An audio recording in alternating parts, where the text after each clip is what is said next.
মেয়ের বিয়ের পর প্রথমবারের মতন জামাই মেয়ে একসাথে শ্বশুর বাড়িতে আসবে, তাদের জন্য কি কি রান্না করলাম সবকিছুই থাকবে আজকের এই সুন্দর ব্লগ ভিডিওতে। হ্যালো, আসসালামু আলাইকুম, welcome to my new video. আশা করি সবাই অনেক ভালো আছেন, আলহামদুলিল্লাহ আমি অনেক ভালো আছি।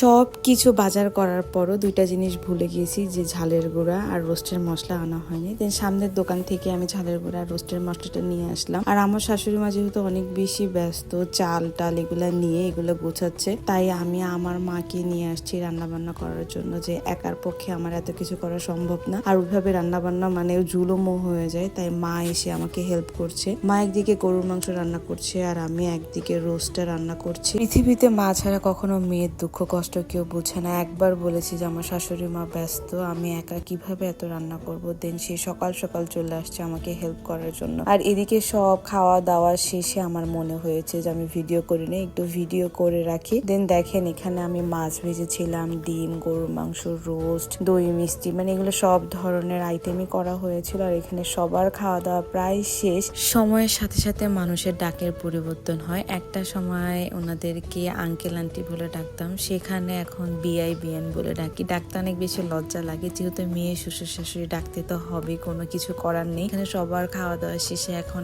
আমি, মা, আমার শাশুড়ি মা খেতে বসবো। অলরেডি খেতে বসেছে আর অনেক বেশি ক্ষুধা লেগেছিল, যেহেতু শুক্রবার প্রায় 3টা-4টা বেজে গেছিল। খাওয়া শেষে ভেবেছি যে মা একটু বসবে, সন্ধ্যার দিকে যাবে, কিন্তু দুর্ভাগ্য বাহিরে মানে আমার বাবার বাড়িতে কাপড় চোপড় নাইরে আসছে বাহিরে, আর এদিকে হুট করে আকাশ মেঘলা হয়ে গেছে। তাই মা আর আব্বু খুব তাড়াহুড়া করে বাসায় চলে যাচ্ছিল বেচারিরা। দেন আমি রাস্তা পর্যন্ত একটু আগিয়ে দিচ্ছিলাম আর বারবার পিছে ঘুরে ঘুরে মা দেখছিল। নারীর টান, তাতে আপনি যত কাছেই থাকেন না কেন ক্ষণিকের জন্য শূন্যতা অনুভব হয়। যতই কাছে থাকি, তখন কাছে ছিল একরকম লাগছিল আর এখন দূরে আরেক রকম লাগছে। মনের ভিতরে এই শূন্যতা মেয়েদের সারা জীবনই থাকে। আজকের ভিডিওটা এই পর্যন্ত, সবাই ভালো থাকবেন, আল্লাহ হাফেজ।